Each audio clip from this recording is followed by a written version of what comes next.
Oh, we're live? Yeah. Sorry, I was just getting ready for Saturday. Welcome, ladies and gentlemen, to the Round 3 NRL Preview. It is Team List Tuesdays, and we've just spent the last few hours in the lab analysing the team list, analysing the market, moving the market in some games. We moved markets. Welcome, ladies and gentlemen. Great to be here. How are you feeling today, Chris? Very well, mate. Round 3 is upon us. It's a very interesting round, and I think the Saturday slate is absolutely gorgeous. So I can't wait for Saturday. I think the whole round is just there. I can't fault any of these games. It's just outstanding. Grand final rematch to start the round with no players. You love to see it. Into the oldest rivalry in the sport, 110 years. South Sydney of War versus the Sydney Roosters. The three biggest degenerates in the sport, followed up on Saturday, and then a potential ambush with no halves pairing on Sunday. It just, you can't top it. You can't top it. No, I agree. Feels good to have the sport back. We're obviously going to be going game by game as we always do on the Tuesday preview. So what better place to start than Bluebet Stadium on Thursday night? We have the Brisbane Broncos minus Adam Reynolds travelling to Bluebet Stadium to play the Penrith Panthers, who are there for the second week in a row without their enforcer in James Fisher-Harris. He has been replaced with Lindsay Smith, and Adam Reynolds has been replaced with Jock Madden. Both neither team at full strength here, but close enough. What are you thinking here, mate? Probably important to note that I don't understand how it got there. Maybe there was like a lot of circulations within circles that Payne Haas and Ezra Mann might not play, which I guess they still might not. But Ezra was also questioned. Yeah, his questionable. So they were going to quit. Essentially, like there was potential for them to quit, but I guess that was factored into this point spread getting all the way to 11.5. Like Brisbane are just some chop liver, some chump change team that they're going to be 4 points longer than Para was the week before with Fisher-Harris. It made no sense, but tell me what you're thinking here, Chris. Well, look, Fisher-Harris being out seemed like a shock across the whole league at 4 p.m. when the lineups dropped because the spread just collapsed within its eyes. It kept climbing. This opened on Sportsbet at... Correction, I was on the tripod actually today listening to it, and I said it opened at 7. I actually was wrong. It opened at 5 on Sportsbet, and it pushed all the way out. You could get 12 in some spots. Like, it was really getting to that point. And now that Fisher-Harris is out and the Brisbane boys have been named, I think one takeaway for everyone, all the punters out there that are listening to this, is that they get named and they sometimes will get scratched.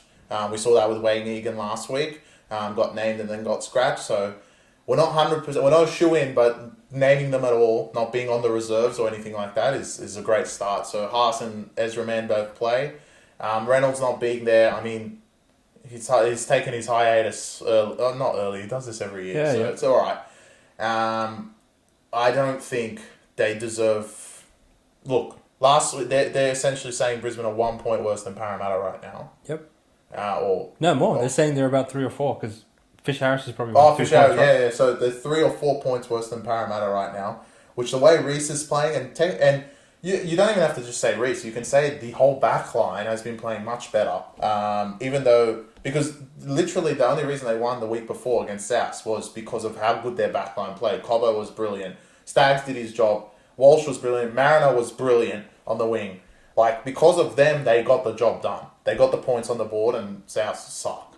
So they still have to go forward. If Haas and Carrigan both play, they still have to go forward. Lindsay Smith starts for Penrith, which I'm sceptical over. Right now, I still think the spread is wrong. Would you have this at 6.5? I would have this at 6.5 because without Fisher-Harris, and without Fisher-Harris, this is the first time I can remember that he's not been in the team. Yeah, he's an Iron Man. He's been there for a while. Long time. So they're saying it's like, I wouldn't say he's completely injured because it's more precautionary, but like you were mentioning the other day... the tweet said no structural damage, but it must have been like quite a painful thing that you said he reeled out of the tackle and didn't get back on. That's very unlike Fisher. Yeah, and look, from what they were saying was he's out for the season too. Just being out for a little bit, it's too drastic for me. So they might have to sit with him without a while, and losing so many stars will catch up to you. So, look, I'm skeptical on Penrith. I think the spread, like we mentioned, went out way too far. Obviously, it benefited us because the two main players were named, but I still think it's a bit too far. Brisbane, this is a grand final rematch. They'll be out for blood after the way they lost in the last 15 minutes. But there's also the contrary side of last season, round one was Penrith versus Broncos, and Broncos beat them at Bluebet by 1 point. So, they both have revenge on their mind. I think this is going to be a close one on the Thursday night. I don't think this is going to be a blowout of either way. Grand final rematch always close, and it's going to be that again, I reckon. Couldn't agree with you more, mate. Grand final rematch, so obviously there's that revenge factor for Brisbane going into this one. I'm sure they had this circle on their calendar as soon as the schedule came out of a chance for them to get even, although it's not going to offset the loss of losing in the grand final. You don't want to follow that up with another bad performance when you lose to them again, especially when you essentially had one hand on the trophy with 20 minutes to go and then let that one slide. Obviously, the loss of Adam Reynolds is not ideal, but I would argue he hasn't actually been in great form anyway. Him and Ezra have not really gotten their hands on the footy the first 2 weeks, and the majority of Brisbane generating points has just been on the sole shoulders of Reece Walsh out the back, which he's playing. So, to me, this line would be this line if Reece Walsh wasn't playing. I'm surprised that this climbed to 11. Again, pays to be a subscriber of the Back Yourself Premium podcast because we gave this out at 11.5 and it's already down to 8 with the juice in favour of Brisbane. So this is actually trending towards 7 as we're recording this. As Chris mentioned earlier, you're always taking a bit of a gamble with taking the bets early. If we get to Thursday night and Payne Haas is out or Ezra Mam's out, this is going to go back to 11, but it's a risk we're willing to take because if that ends up happening, then we're in an even money situation when we're on the closing line anyway, and we'd probably be happy to take it anyway. But if everyone is rearing to go, then we'd probably get those 3-4 points of closing line value, which we're happy to take in this case. The Penrith Panthers, I feel like they've played one competent defense so far this year. One competent defense this year. Broken defense. And one broken one, and they were scoreless in week 1, and that was with James Fisher-Harris. Well, they haven't scored. Their second half points has been very low absolutely. in both games. So they've scored 10 in the second half. Absolutely. Right? And the one thing I think Brisbane have done well so far to keep them in games this year has been their goal line D. Outside of that short period of time where Souths were just steamrolling them, while that was slightly concerning, the way they bounced back and didn't concede until the very end of the game was encouraging. Brisbane have shown that their backline is so talented that they can actually put points on the board against this Penrith team that consistently has held teams under 12 for multiple seasons in a row now. If they can isolate Staggs and Cobbo with Reece coming out the back, like any team in the comp's going to struggle to guard that. So maybe we're looking at this more too much as far as through the Broncos' perspective. But again, if Haas and Carrigan played, I feel like that kind of neutralises the one strength that Penrith have, which is through their middle, which is obviously hampered without Fisher-Harris. And I think this is a pretty even game, although the fortress of Bluebet, that I think they've only lost one game there, which was to Para with Azzy last year. They lost the Brisbane game as well. Since the Brisbane one in the round 1 last year, which funnily enough, Reece Walsh didn't play that game. So again, I think the only sharp side you could argue here is Brisbane. Everyone's taken Penrith head-to-head. Everyone's taken Penrith 13+. And I feel like that's been done. Sometimes the bookies can kind of trick you by putting a team $1.35, $1.30 when you actually sit and think about the game. Like, would Penrith win this game like 75-80% of the time this played? I think that's ridiculous to say. I think Broncos are live underdogs. Wouldn't shock me if they won. And the points come at a premium in this sort of game where the total's low as well and both teams can defend well. So happy to be on Brisbane in this game and really looking forward to watching this one on Thursday especially. For the revenge factor, last year's grand final was the same result and the team that lost ended up winning, and that was probably more drastic than this because Parramatta were off back-to-back losses, paying Penrith off a bye, and they still beat them. So, this is Adam Reynolds being out. If it was Reece Walsh, if it was Haas, if it was Carrigan, I think we would have different opinions, but the way that the parent Broncos team's been going on has been around Reece Walsh, and obviously their forward pack needs to be there, especially for Penrith. So they're all there. I don't see this being a very big blowout. I think Penrith and Brisbane's going to be a great game. Absolutely, mate. Another game that was an absolute cracker the last time these two teams met. The Warriors host the Canberra Raiders in week 3. Obviously, Warriors going back home after they narrowly fell short to the Melbourne Storm in round 2 due to So Xavier they- Coates' crazy try. For me, I always am a little bit hesitant backing the team that have the heartbreaking loss in the fashion that they had. I feel like emotionally that's a bit hard to bounce back from, but in my opinion, Andrew Webster really has instilled the right culture at this club, and I'll be expecting a very good bounce back from them this week. Obviously, their home ground is going to be a fortress, and even especially considering they lost that narrow game to the Sharks in week 1, they would not want to be starting back-to-back losses in New Zealand and starting 0-3. That's like not an ideal way to start your season. So I have no doubts the Warriors will be ready to go, ready to be firing, and a major step up in class for the Canberra Raiders, who are currently 2-0 and on top of the ladder. Funnily enough, which I don't think anyone had had that 2 rounds in. What are your thoughts on this one, Chris? I think, look, everyone's going to say Warriors, and I agree. They're actually playing in a different place in New Zealand. They're playing in Christchurch instead of playing in Auckland. So there might be more Spider-Man there. I don't know. Yeah.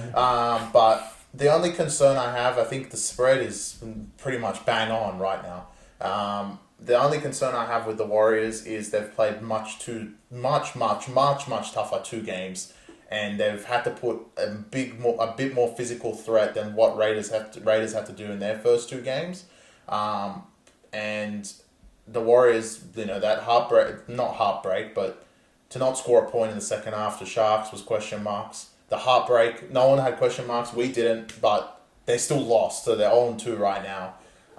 So it must have taken a lot out of them. But again, I believe in Andrew Webster, like you said, I think they're going to turn the ship around. This game is one of the ones that I'm maybe one of the least keen for out of the whole round. Agreed. Because I just think the spread's on the money. It seems obvious. I can't see Raiders starting 3-0. They're a piece of waste. And Warriors starting 0-3. So it's one of those fixtures that you always see the 0-2 versus 2-0, and it always ends up them being 1-2 and 2-1. And likely this is what's going to happen in this game. I think the Warriors will get the job done. In terms of spread-wise, I'm a bit concerned having that many tough games at the start of the season when you're just getting match fit to go back home from Melbourne and put on a show essentially to cover that spread, because it's almost pushing to 8. Is going to be difficult, regardless of who you have. So for any team, and Warriors at Christchurch, it's going to be probably the least interesting game on Friday for sure, and it might be the least interesting game of the round, of what's left right now. I agree. I actually agree with you. Yeah, that's pretty much it. I don't think I have anything else. What I've sort of been looking for so far, the 2 opposition that Canberra have, in my opinion, had very questionable forward packs that don't really have much of an intimidating factor and sort of bow down to them through the middle. Don't expect that to be an advantage for the Canberra Raiders this game, and I don't expect them to maintain their completion percentage of 94%, which is where they're at 2 games into the season. So go and drop the ball and just lose a game and piss off. No one wants to see you. I'm actually surprised Hoskins got dropped in other games. I would drop him. I would drop him, but I mean... No, he's not good. Like, I don't get all this up in arms of, but oh my god, they dropped Zach Hoskins. Yeah, but like... As if he's Sonny Bill Williams. Yeah, but like... Who gives a fuck about it? You put him in for dropped him for Whitehead? Yeah, he can challenge any call of the ref. I don't know about that. I think Seb, you can't cover 3 games in a row, and 2 of them with Seb Chris. He's not in. Why? He's out. And Kotrick's in. And imagine who comes back to play. Modric is playing in, it is. The least interesting game of the round. Officially, yeah. So, Warriors, please just get a result. I don't want to see you guys 0-3, and no one wants to see Raiders 3-0. So, agreed. Thank you. Thank you, bye. And just one last thing. Like Chris mentioned, spread's kind of on the money, and you don't really expecting Warriors to be greedy to win by margin or throw the footy around late. All they want to do is get the fuck out of this game with a win. So we're going to have to think about this one and a little bit more in terms of how we play this exactly. Okay, the thriller in Manila is coming up. They all got contention for game of the round. It could be the next 6 could be game of the round. You know you have a great round when you have 6 candidates for game of the round. It's just beautiful, but for me, the game of the round by far, because my team's playing, the South Sydney Rabbitohs. What? You played... They heard the intro? No. We weren't on air. The South Sydney Rabbitohs are playing the Sydney Roosters, the age-old rivalry, and when these teams met in a Zudo final, because this was the last match of the regular season last year, and the winner goes in, we saw a quit job from the South Sydney Rabbitohs, who are officially 0-9 against the spread in their last 9 games. Yeah, so I was corrected. can you guys get to 10? I mean, you guys can pull anything off. You might go to 0-20 against the spread, but they've been in the media headlights for the wrong reasons for the entire week. Obviously, Trell Mitch just started swearing randomly at the end of his thing. People are on his back for that. People are on JD's back for dropping Ilias and bringing Hawkins in. I mean, that might be the most lateral move in the history of sports. Like, who gives a fuck about either of them? Having said that... I was waiting for you to say, bro, it's a big change. Having said that, it's a pretty deadly game to just bring Hawkins in and expect him to play good, considering he's not good. Well, it's not. I would have left Ilias in, but if I was to drop him, I would have put Wyden in the halves with Seawalks. I think that makes more sense to me. That gives Souths a bigger ceiling as to how they can play with their spine in the middle. Souths, essentially, you have to win this game. You win, rain, hail, sunshine, doesn't matter. You need to leave Friday night 1-2 and award Roosters their second loss to also, funnily enough, be 1-2, because every year you guys play each other in round 3 and it seems like you have the same record after round 2 anyway. So, if Souths lose this game, there'll be pitchforks out for them, but, a week is a long time in footy, and all will be well after they murdered Dogs on the Easter for the 15th year in a row. But if they win, I think that will silence a lot of the critics and steady the ship for Souths, which I would like to see personally. What do you think about this game and the current spread of 2.5 points? Do or die for Souths. They're going to die, aren't they? Well, look, you can't be 0-10 against the spread in 2 years. Come on. Souths are why are they more in the media and they're 0-2? It makes no sense. They have the talent to beat Roosters. We all know how talented they are. I disagree. I think Wyden going to centre is the best move JD could have done. I don't agree with putting Hawkins in. I think they should have kept Ilias for one more week. If Hutchinson still has a role in the fucking NRL, then Ilias deserves one. He hasn't done anything, but he hasn't done anything bad. Hutchinson is literally horrific. Yes.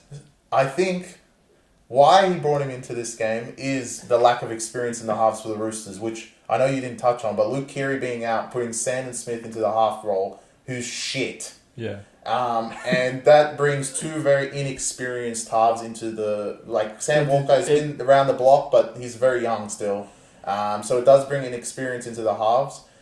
There's no big threat of, they have a big second row, someone like Olakau'atu or Wong. Obviously, he's out for whatever reason, Trent Robinson. But I think it's a good game to bring Hawkins in. South will be desperate. I would be very surprised if Roosters win this game. Clip it. I think I'll be very surprised if Roosters win this game. Off the back of 21 errors, they have the short turnaround compared to South. South to only lose by 10 points to Brisbane, as horrific as they played, they only lost by 10. And I think they have enough stars to get the job done against Roosters. I don't see them going 0-3, and the age-old rivalry will be these two teams are both 1-2 going into round 4. And I think that's what's going to happen again. I purely believe that South will win this game. As shit as they've been, they're going to bounce back, and Lateral's going to shut the critics up and say whatever he wants to say in front of the radio because it's Latrell Mitchell. It's as simple as that. I just do not see the Roosters winning this game. Roosters, you're the type of cunts to lose Warrior Hargreaves 300th, so that's... there's that as well. That's in my opinion, working in South's favour, and he's actually the type of cunt that will get sin bin in his 300th as well. Ashley Klein, he'll sin bin. I mean, there's potential for fireworks to go off in this game. I imagine that, physically, it's going to be imposing the first 20 especially. They're going to freaking kill each other. But the thing that scares me is the saviour's not there to save South Sydney. They've dropped some idiots. I think Kepi being out's huge. Moali's, garbage. He's garbage, but better than Kepi. And so essentially you have Moali, and next to him is Host. I know. It's JD, come on, mate. Yeah, but they dropped I can't keep coming on this platform and defending you. But they dropped one. That's just stupid, to be honest. But Crichton's back, he's washed, and Honestly, He can't start Sandon Smith, bro. honestly, the halves are really bad. I don't think anyone has purely looked at it and gone, okay, Sam Walker, alright, he's good, but he's, Well, he's not good in this particular the way Cody Water's been playing, I could argue both of them are as shit as each other. Nah, Cody Water's going to play much better. He's going to play much, much better. And look, we have, as good as the Roosters' outside backs have been, last week they couldn't get around Garrick and Kohler. So as far as I'm concerned, having Wyden out there is going to change it big time. I think that helps South a lot. You just give him some early ball. I don't care which centre in the league is on him. He's going to be very hard to stop. And defensively, he shores up one side of the field. You've seen at the Raiders how he can direct the defense, and he will be able to do that. I honestly, I would put this pick him. No way. I would put this pick him. No way, Yeah. bro. Yeah. It's South. They're on a 5-day turnaround. Oh, yeah, fuck. That's a huge, huge factor. Actually, I'm really glad you brought that up. Punting-wise, They're on a 5-day turnaround. Souths are off an 8-day turnaround. Roosters only get 5, which I don't know what the schedule makers were thinking, considering... No, because they just wanted the Vegas teams to play each other again. Yeah, but why the fuck wouldn't they just put Manly and Roosters on Friday or something? Because they have to play in the afternoon. For no reason. Well, that actually works in South's favour. So Roosters, like, coming off 21 errors, will be a little bit more fatigued, which could play a factor late into the game. Oh, they will be fatigued. Yeah. Because of They those defended errors, for they 5 defended for hours. so long. Yeah, okay. In that case, Souths, you guys lose this. You guys finished. That's going to really hurt me. I like you guys. Come on, Souths. Get us a win. Come on, JD. All right. On to the Trolls. There's a regional event happening on Saturday. Who let the dogs out? All three regional teams are playing each other in Sydney. Alright, Are we going to Belmore, mate? You want to go to Belmore? No. I'd rather go to Jubilee. I would much rather go to Leichhardt. We could get that done. We could go That is my live. birthday. We could go live at Leichhardt. We could go to Belmore and then Leichhardt. Mate. But then we'll miss Dragons. You can go. Well, you can actually. For everyone out there that likes going to the games, Belmore and Jubilee are 17-minute drive away from each other. You'll have enough time to leave Belmore, torture. drive and watch the Dragons play, and then Leichhardt, you can miss kickoff because don't worry, they'll already be down 12-0, and then you'll go there and show the ambush. Who let the dogs out? Let's start with Dogs Titans. Both have not won a game, have shown nothing in the first. I mean, Dogs have probably shown a little bit more. Bit of Titans. resilience. Bit of resilience. That's it. The biggest And a downside, high-powered I offense. think, like honestly, my heart dropped when I saw Hutchison there again with Taft.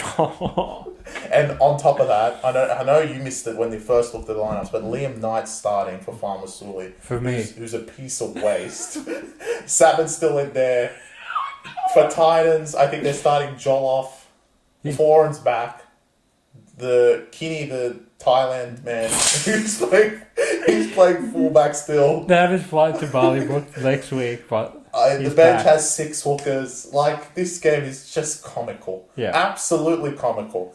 But as comical as it is simple as this. Dogs, Serraldo, Hutchison, everyone else, Taft.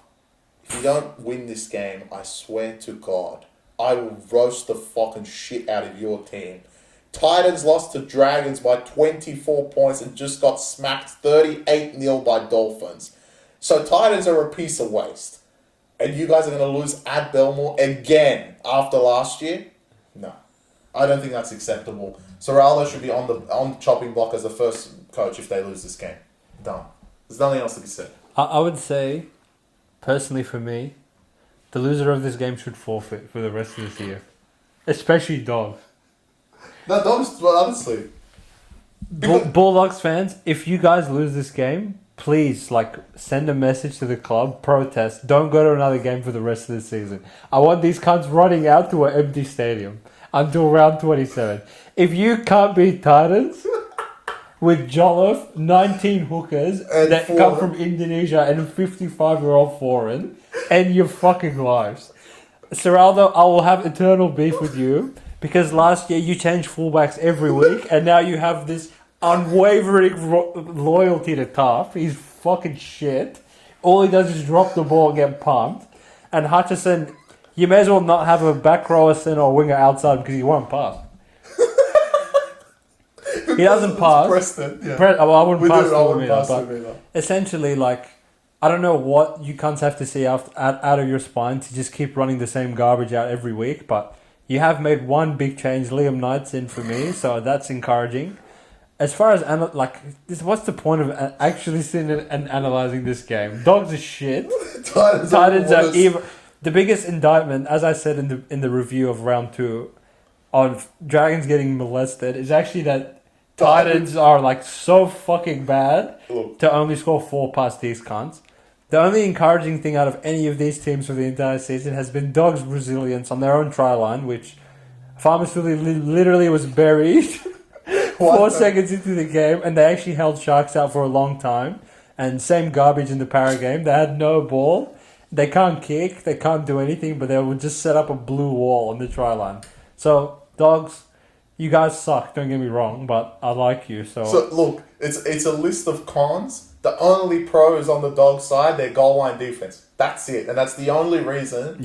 I'm going to say Dogs, and that could be abolished this week. Because if you guys cannot defend goal line defense after defending Para and Sharks, you're going to go quit the Titans and your franchise. Yeah. And I agree, they should forfeit. Essentially, the Titans' defense made the Dragon spine look like Melbourne's one. So that should be encouraging for you guys to actually get a bit of possession. Titans will do something dumb, don't get me wrong. They will drop the ball. They will give penalties away. You're not playing the creme de la creme of the NRL by playing at Bankwest, at PointsBet Stadium. This is your opportunity to show, Chris, myself, the rest of the NRL world that you were a bit hard done by with your draw the first 2 rounds, and you're actually trending in the right direction.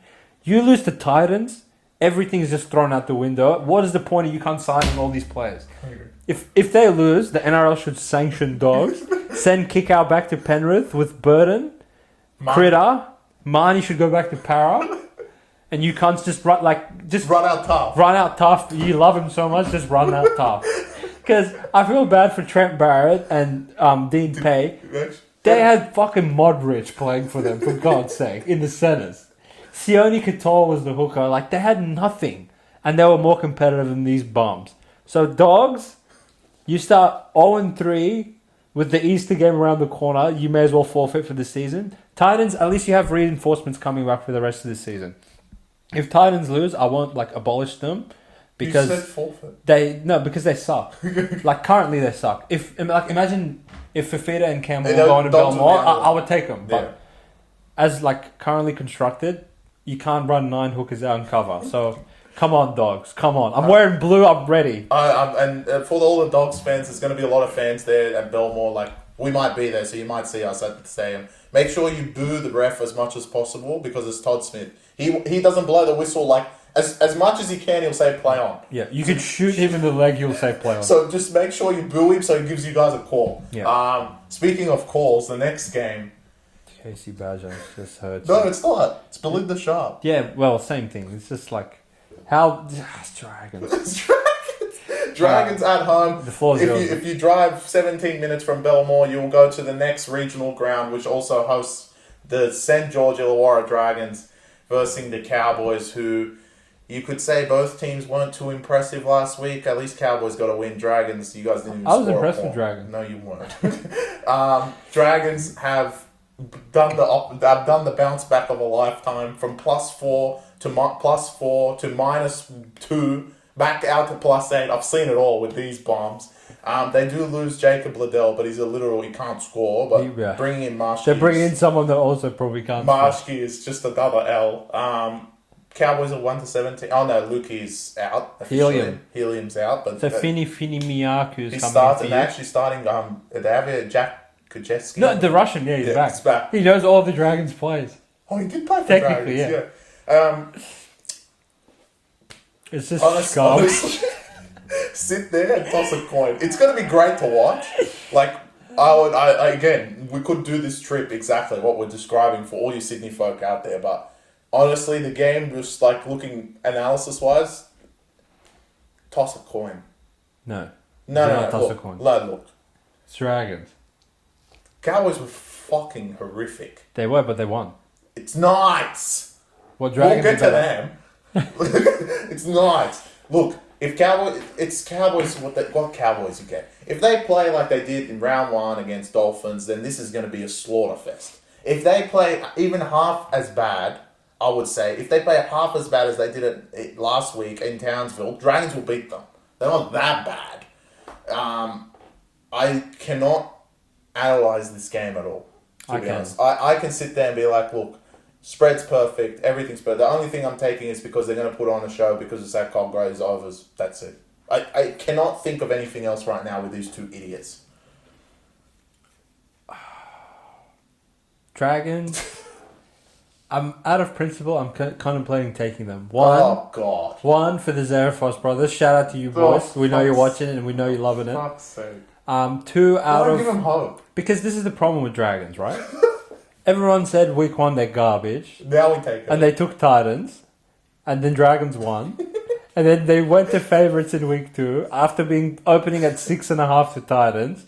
Everyone said Dragons are gone. They quit. And now what are we back to? Dragons suck. Dragons can't score. Dragons are no good. Which all of those are true. Valid. But the only thing that is infuriating me is Cowboys played like a piece of human garbage the previous week and still won. And I think Todd Payton's the sort of coach that's not going to let that pathetic performance, even in a win, slide. I'm not worried about Tom Payton because Tom Payton's a great coach, but last year they still quit at the start of the year. They're not going to quit. I think like the point I'm trying to make is if Cowboys like fucking played Showtime and won by 30 last week, I would be lining up to take Dragons because I know they're going to. I know Shane Flanagan is going to get a good performance out of them. And speaking of bad draws, they had back-to-back games in Queensland to start the season. It's fucking Dragons. Why are you putting them like on the road? It's not the worst. It's just local. No, what? Fucking... You want to hang out with Jack Bird for 2 weeks in Queensland? Come on. No. So now they're actually back in Jubilee or Cogra? Cogra, where they're renowned for firing up. And this is the Cowboys' first game outside of Queensland for 2 weeks, which is a factor. Generally, they're great in Queensland and shocking outside of Queensland. So all those factors are making me lean Dragons, but I think intrinsically, Cowboys are actually 6 points better than them. Like they are. If Cowboys play good, I don't think Dragons can keep up with them, particularly like in the last 20 minutes of the game. And Cowboys are renowned for just like putting a big score on when shit's going their way. And Dragons, as illustrated last week, when shit's not going their way, they just fall. So I might have like a creative way of taking Dragons where I'm not leaving myself liable for them quitting in the second half. So I don't know. We're gonna have to give this one a bit more thought as well. I don't even know how she calls. I don't think this is like. Is she gonna give Dragons a call? As straightforward as a few of the other games. Dragons, they will get calls, but they will give away probably twice as many. Nah, but is Bill in the Sharp even gonna give them a call? But in as far as I'm concerned, they should be. What's the point of even having a ref on the field? All right, so the boys should just ref it themselves. Again, shout out to the Zarefos boys. We're thinking of you. We're praying for your team, and we're thinking still. We're still thinking. This game is really tough. This is hurting me. Speaking of hurting me, this is not hurting you. They all heard the start. I make sure to edit it in. I can't wait for Tigers and motherfucking War. We're going to Leichhardt, aren't we? We have to go to Leichhardt. Oh, God. Well, I'll bring a speaker. Everyone at the stadium can listen to us. Listen. Why? Listen. Explain why. Because they don't get it. This is the biggest underdog of the season so far. Tigers put a stinker in their first game, but they retreat to Leichhardt, one of the ninth wonders of the world, and they are plus 12.5 points in round 3, right? Yeah. Not to Penrith, not to Roosters, not to Brisbane, not even to Melbourne, to Sharks. Yeah. And don't get me wrong, Sharks have been impressive the first 2 weeks, but this is just the result. This is like, to me, this is no difference to the Dolphins game last week. They played garbage in round 1. The point spread shifted 6 points into their favour, and they won easily. In my opinion, Tigers are live underdogs. They could win. I really like them. 12.5 points is literally a joke. I cannot believe cunts are taking Sharks 13 plus at $1.85. That is not value whatsoever. Well, we'll give it a free play because it's going to get to 12. No one's going to back this is a joke. In my opinion, this is the second best bet of the entire footy season after Dolphins Dragons last week. No, you said it was later. What? There was another game that you said it was the best bet. No, I said this round. one. No, it's Tigers. Oh, okay. It's Tigers. Initially, I thought Dogs, but Dogs No, it's not hurt dog. me. I was thinking the next game. Well, we'll get to the next game. Yeah. In my opinion, like this is just a little bit of an overreaction to the Tigers-Raiders game. Look, don't get me wrong, they weren't good, but Raiders completed 95% again, and they lost by the same margin as Newcastle did the week before. So, how much oak are we really going to take out of that performance? They have chopped. They have chopped and changed their lineup a little bit. So Justin Olam's in, Aiden Caesar starting, which thank God, Coruscant's little brother's no longer starting. He's number 14. And Pole starting. And Bole starting, where Pole. Nikara's actually out for the Sharks, so Jack Williams starts back row. I already know he's going to drop it 3 times, so that's 3 extra possessions for us. On paper, I don't think the Sharks forwards are actually better than the Tigers ones. If anything, I think the Tigers ones are better, and that's going to be conducive to Coruscant steering them around and getting them a result on the weekend. I'm not bold enough, because I would literally have to shave my head if they lost and literally be bold to say that they're going to win outright, but they're live, they could win, and I guarantee you they're going to cover 12.5. I don't believe in him as much. I do not believe in him as much as you do.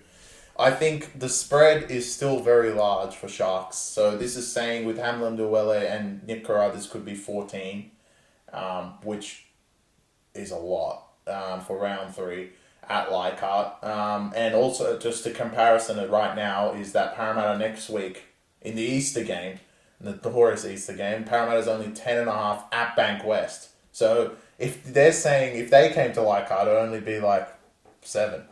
6 even. 6, which is Parramatta are that much worse than Sharks. Right now, I think they're pretty even. So it's a long spread. And we saw it last week as well with the Sharks. They keep pushing out, and they pushed out this week because of how bad Tigers were last week. But last week, Dogs' performance, then they pushed out the Dogs line, and that almost reached 12 at PointsBet. So I think there is some key outs, that I think are of a concern for Sharks to cover 13 plus. There is a possibility for Tigers. Are they going to go quit on the 9th wonder of the world? I don't know right now. But there is no. I'm not lining up. I'm not in the line of everyone else that it seems laying 12 with Cronulla. I think they are a live chance as well. They're one of the underdogs that does have a chance. There is a few, but I want to say I agree because it's too big of a spread, especially round 3. We'll see you boys at Leichhardt. That's just torture. I mean, we could. I'll have to boom up. The better game to go to is actually South. No, I can't be bothered. I want to watch South on the TV. I like them. No, but no one cares about Warriors. I do. I like them. Well, we're gonna miss Dragons. Is that what you're saying? That's the problem. That's the true issue on Saturday, which if we go to any of these games, we're going to miss one of these games. Yeah, but not South because no one cares about Warriors. But I don't give a fuck about South. Yes, you do. I want to go watch Rats. You are watching Rats. What, South? No, they're Rats. good. That host. Alright. Well, there's one other. Actually, we can go. I mean, no, because you don't like. No, you got the polos on your head. The polo is buried. But I will wear it eventually when I'm back the home. next game is. I mean, the good games keep coming. Yeah, well, we have the greatest team to ever play in NRL history, the Manly Sea Eagles, versus the measly peasant Parramatta Eels, who are $1.90 at home. This is a pick'em, no points involved in the spread. It's a straight out win, and you win straight up at $1.90. I don't believe you could argue that Manly are the superior team to Para to put them pick'em at Bank West. What do you think, Chris? Why is this picking? What could have Parramatta done that game? You're telling me if they lost by 4, this would be -2. Big deal. If Parramatta had won, maybe this would have been -4, which is maybe a bit of a stretch. No, maybe it'd still be around 2 because they're the greatest team of all time. Look, we said both these teams we thought are going to be great in the preview for the whole season. And so far, Manly has proven that they're fantastic. They've done the job very well in their first 2 games.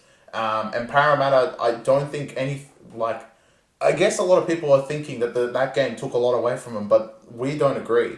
They had a lot of outs. They've definitely shored that up. I mean, Morgan Harper going to wing is a bit, but the strength of the weakness of Parramatta is the centers and the outside backs. But Manly don't really have much.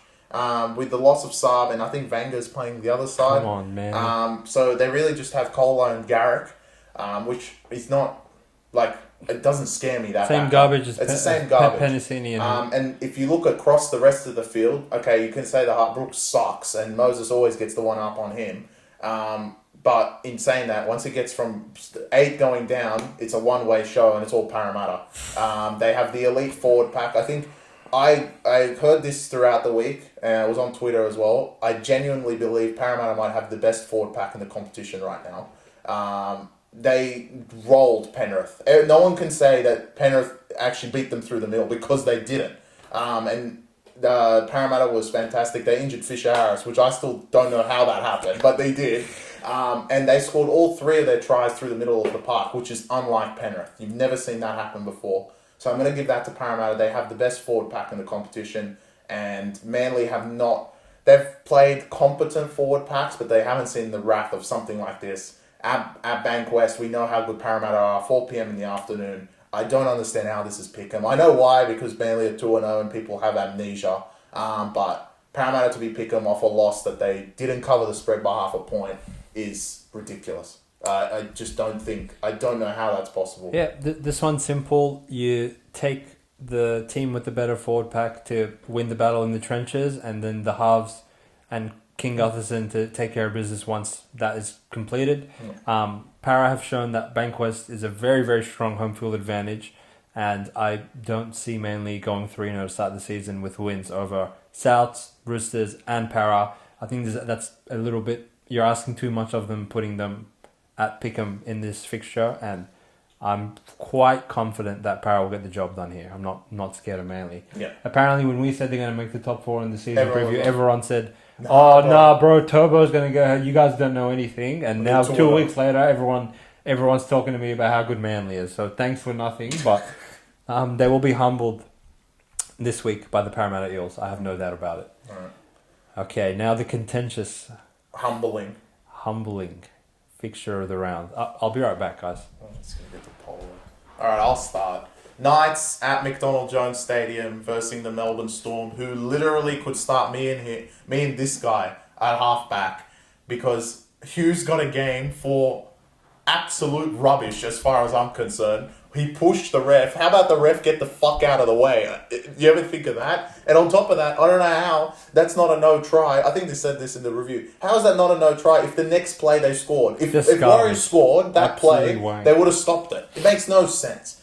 Anyway, no Hughes, no Munster. They start Peasant and Wishart.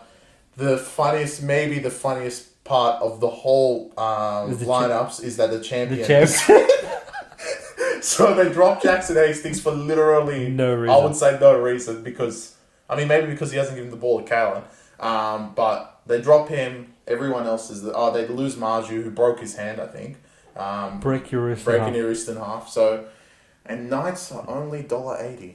That's how bad they were. They're $1.75. Sorry. They're so good. Oh, God. They're so strong and powerful and godlike that they're $1.75. Look, we said the Cowboys could not play any worse than the Dragons, and that we 100% agree with that. And Knights still managed to fucking lose.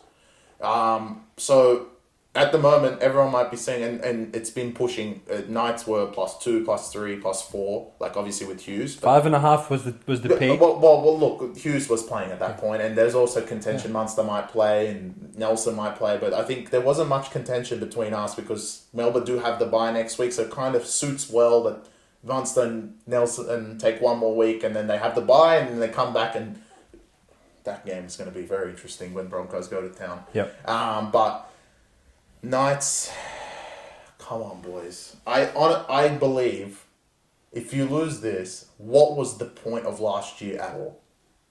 There was 0 point. Sack Adam O'Brien on the spot. I wouldn't even let him go to the 4th game. What are you going to go beat New Zealand next week? All right, Knights. All right. Well, this is how the next This is how the next fortnight is going to go for you guys. Here we go. You're going to get murdered on Sunday by Melbourne with no players. And then you're going to go to New Zealand, and it's going to be deja vu of week 2 of finals. You're going to get murdered again. You're going to be 0-4. That's what you motherfuckers get for 10-peating last year for no reason. And Adam O'Brien, my message to you, I believe you are a brain dead coach.